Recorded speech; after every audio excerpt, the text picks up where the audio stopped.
Okay, we're gonna talk about Frankenstein because I finally read it, and I, at my big age of nearly 40, had never read Frankenstein. And I have some things that popped up that I really want to talk about. And I have to say real quick, I'm really upset because I recorded 20 minutes of this video and then realized I had lipstick on my teeth because I apparently bite my bottom lip as I'm talking. So I had to go get different lipstick that won't do that. Anyway, let's move on. So I've never read Frankenstein. And I have 3 copies. I have this pretty one that I got and realized I could not read because it has glossy pages.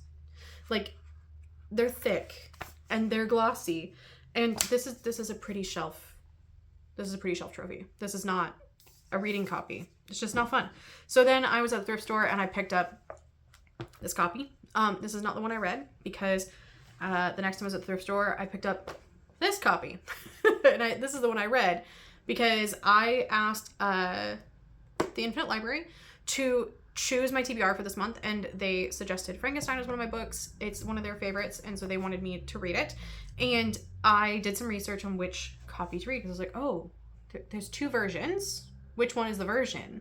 So according to what I read on Wikipedia and a couple of other articles, if you believe that Frankenstein's biggest sin was making his creation and then abandoning it, you should read the 1818 version. If you believe that Frankenstein's biggest sin was making his creation, then you should read this version. And apparently this version goes in more heavy on the religion, and that's just not for me. And this one sticks more with kind of the folly of hubris, which sounded good to me. This sounded more like the story that I wanted to read, more like what I know from the pop culture of Frankenstein, although this was entirely different than what I know from the pop culture of Frankenstein. I think my knowledge of Frankenstein mostly comes from the Mel Brooks movie, given what I was thinking about and what I have kind of looked up. I'm pretty sure most of my knowledge comes from the Mel Brooks movie. So if you were like me, and most of your knowledge of Frankenstein comes from pop culture, you should probably give this a read. It was only 190 pages as the actual story, and it was fairly quick to read, despite the older style language of it all, but it was good, and I enjoyed it. However, I hated Victor Frankenstein, and so that's what I want to talk about. You could find tons of videos going into deep analysis on this, I'm sure. I am not the literary critic. I'm not the one to talk deeply about classic literature. It's not my area of expertise. I am a STEM major. I took a few literary classes, and then I was inundated with chem and bio and physics, and I did not have time. So me reading now, I'm going back through some of the classics that I did not have to read in college or in high school and giving them a go. And since I recently talked about unlikable characters in my last video about the Luminous Dead, I figured we should talk about Frankenstein, because is there a more unlikable character than Victor Frankenstein? Because I don't know if there is. Yet, I wanted to know what was going to happen. I was hooked on this story because of the story itself, and because of what was happening in the story, and because of the things that were happening to Frankenstein and the people in his life, even though I really did not like this man. I did not like this man. So I'll give you a little bit of the plot as I go along to tell you about why I didn't like this man. But my main thing is that Victor chooses to refuse any sort of consequences for his own actions, and he kind of tries to shed any blame until he decides to take it all on, but also he doesn't really do much to fix it. Like, he's not really sure how to go about fixing it apart from just, we must kill the beast. So that's pretty much his story. That's pretty much it. Yeah, we could end it there if we really wanted to. So I saw a video recently about this doesn't pass the Bechdel test. And if you're not familiar, the Bechdel test has a couple of things it has to meet, but the main one is, are there 2 female characters who are in a scene together? That's the first part. And do they ever talk about anything other than a man if they are in a scene together? And do they talk to each other? And do they talk about anything other than a man? Not really. So I think there's kind of one scene, but I don't know if it necessarily counts. It was written by a woman and it still doesn't pass the Bechdel test. So granted, we're looking at 207 years ago, apparently. Yeah, 200 years ago would be 2018, so 207 years ago. So who knows what, I mean, I don't know. I'm sure lots of you know, but I don't know what the standard was back then, but I assume it wasn't women talking to each other in scenes. So that aside, women in here are treated by Victor as pretty disposable. Women in the whole story are treated as pretty disposable. The first woman that we know about, we don't even see her ever. We don't get any answers from her. She is a sounding board for her lonely brother. So we start off with Robert Walton writing letters about how lonely he is to his sister Margaret.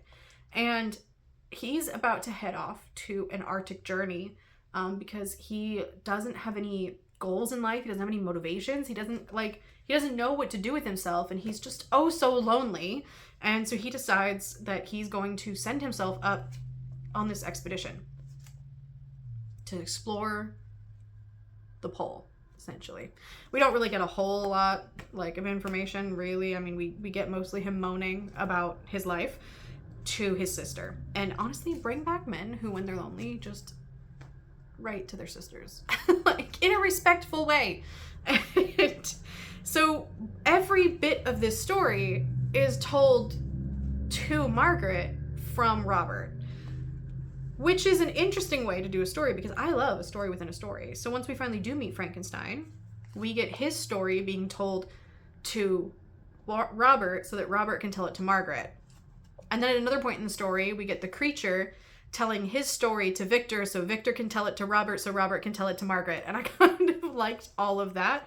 I like things that are done that way. So this whole thing is a letter. It's all written in this letter format. Because Robert is like, I need to tell someone about this. So Robert, being as lonely as he is, he gets obsessed with Victor when they find him on the ice as he's been chasing his creature through the North Pole. And he brings him on board and he nurses him back to health. And this is a recurring thing. This is a recurring thing for Victor, is that when something stresses him out, he takes a fever and he's out of commission for months at a time, and other people have to take care of him. They have to bring him back around. They have to do stuff for him, and they have to deal with the consequences of his actions. So that's Victor Frankenstein in a nutshell. Refuses to take any responsibility for his actions. The first scene that I decided I really didn't like him in was we get a little bit of story of him as a kid and hanging out with his family. And he was really close with this one boy who, for some reason, I can't remember his name because I just names. He's really close with this boy and his sister, cousin, future wife, Elizabeth. So Elizabeth gets brought into their family. She is his cousin, and his mom decides that she takes her in, raises her as her own, but she's going to be betrothed to Victor. That's who Victor's going to marry. So Victor starts off his life knowing he doesn't got to work to get a future wife. He doesn't have to give Elizabeth any sort of attention. He doesn't have to show any interest of her. He doesn't have to woo her because she's destined to be his. This man has nothing he ever has to work for.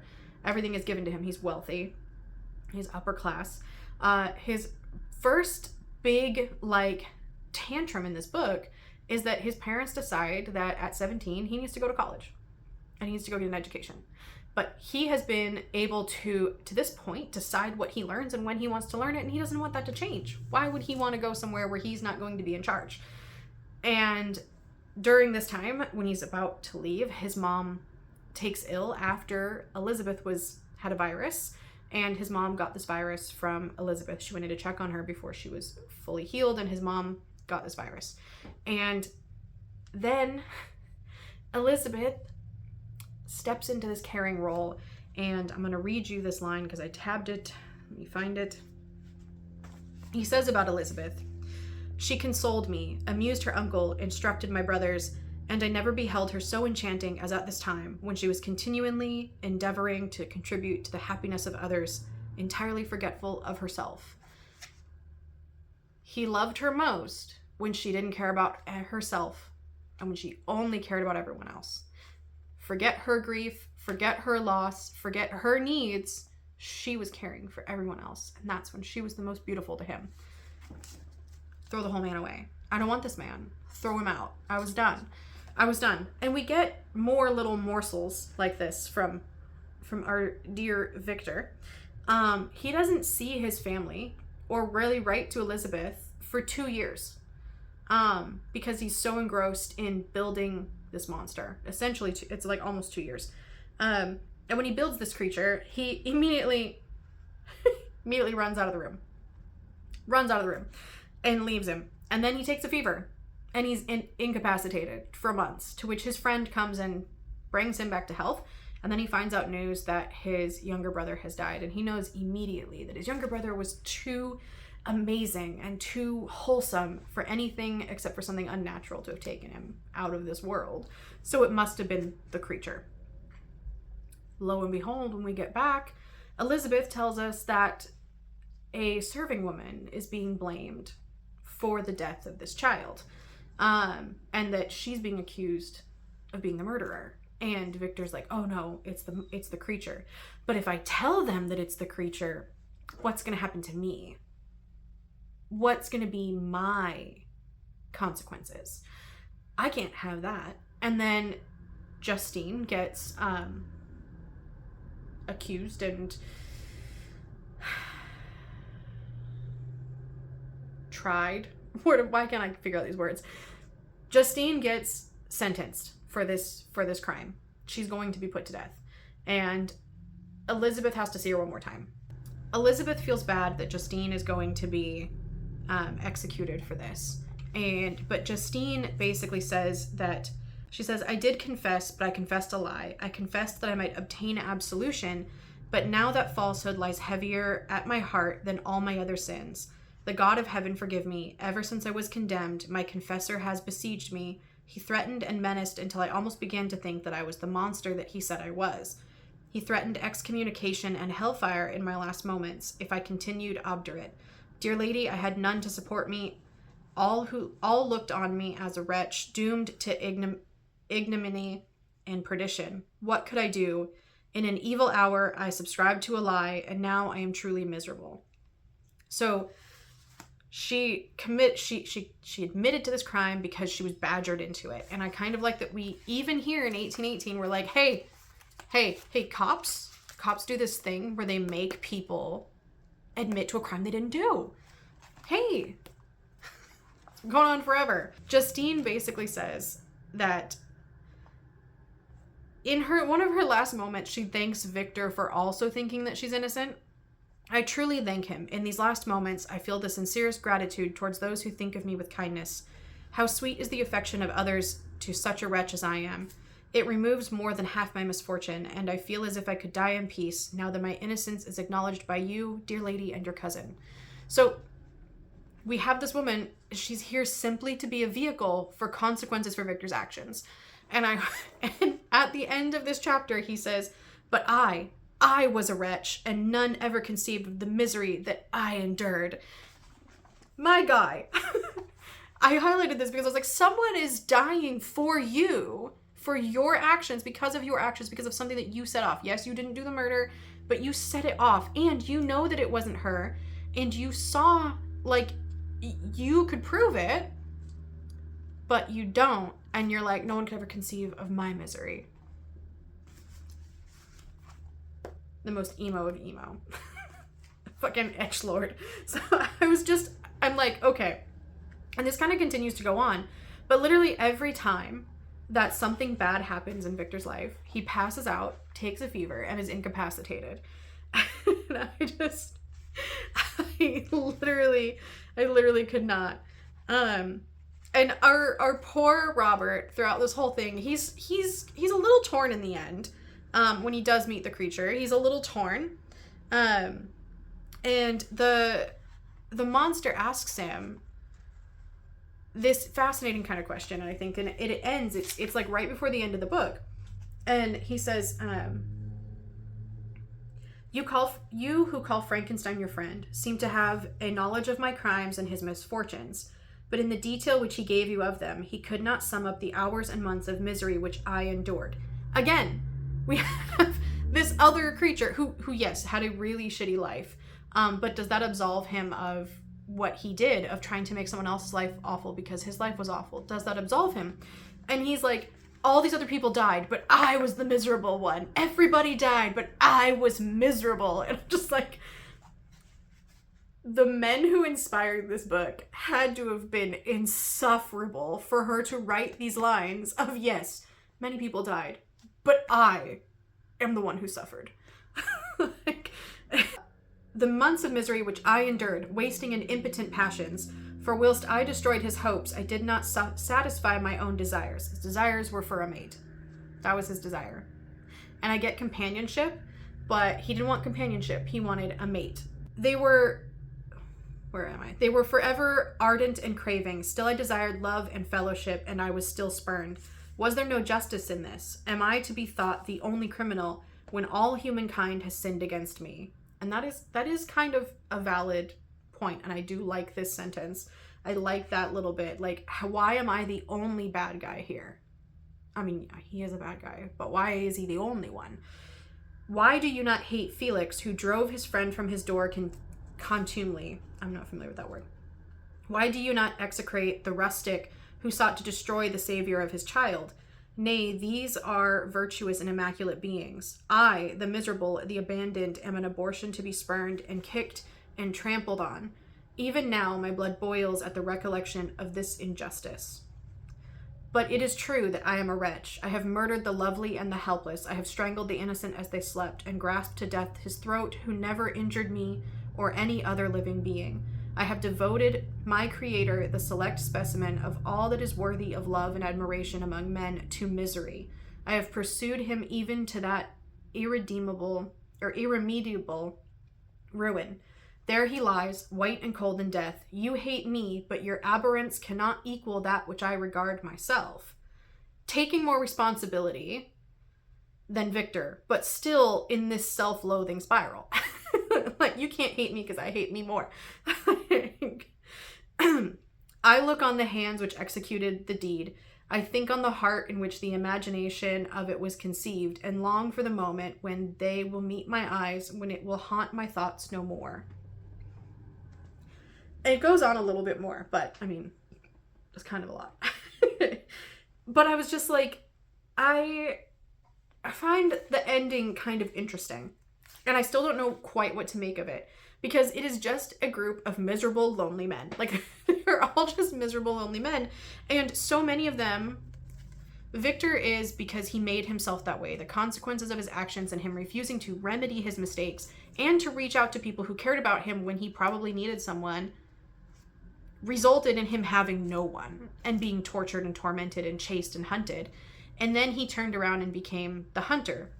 And we have his creation, who spent his entire life being an outcast, being hunted, being rejected, being looked down upon, being feared, until he became the thing that he was expected to be.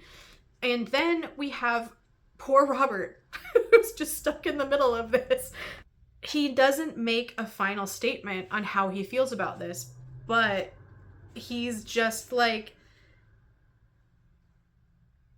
in love with Victor, but also like feels kind of bad a little bit, it seems, for how this creature had to live his life in these last moments. Like, he doesn't disagree with him at all throughout this whole thing. And that is kind of interesting. I think I've said interesting a lot here, because it last ends with, he sprung from the cabin window, and he said this upon the ice raft which lay close to the vessel.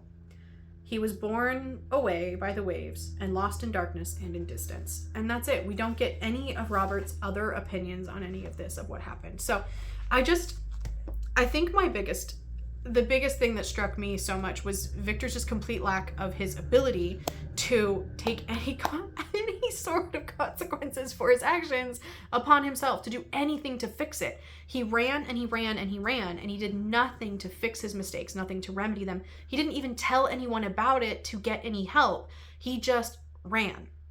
That's it. And I think I don't know what about this made there was nothing in this that made him a likable character. There was not a single thing in here that made him likable. Everything in here made him more and more unlikable every time his actions caught up to him. But I was interested in what would happen to him. What would these consequences continue to play out? And I think that my biggest takeaway from this, from that experience, is if you have a good plot and you're saying something with your book, I don't care how unlikable the character is, because the character in this book is the vehicle for the plot. If you have a character-driven story with a character that I find unlikable, I'm going to have a hard time reading it. But if you're writing a plot-driven story and you can make your character unlikable and keep your plot moving, I'll probably find it interesting. So for me, this was just kind of a little bit of an enlightening thing about unlikable characters and what makes me keep reading. And I think this is something that I might try to look into a little bit more, is like, what makes an unlikable character likable, right? Because you can like the character, but also they're so unlikable. So that's where I'm at the moment. So I will probably be rereading this at some point, just to get a little more information on it. I'll probably be watching some video breakdowns and stuff because I find it fascinating, and I find all the things that this story sparked. I've read some retellings. I really like Our Hideous Progeny, and I think Our Hideous Progeny hits on some of the ideas of what creating something like this means to men, but what if a woman was involved? Because I think the characters in that C.E. McGill wrote are really well done and do a really good job of what if you stuck with your creature, and what if people just wanted to exploit it. Our Botanical Daughter, I think that one aligns a lot with this in that it's all for hubris in a certain way. It's all for selfish reasons. And I think Our Hideous Progeny is too, but this one, Our Botanical Daughter, or A Botanical Daughter, I was so mad at the men in that book, and that kind of invokes a lot of the same emotions as this one. I'm really looking forward to the Guillermo del Toro movie that is out, or going to be out. I'm gonna go see it. I'm gonna watch it somehow. I'm gonna figure that out because I'm really intrigued to see that. And yeah, so if you have any Frankenstein adaptations that you think I should watch or read, let me know in the comments, and I'll see you soon.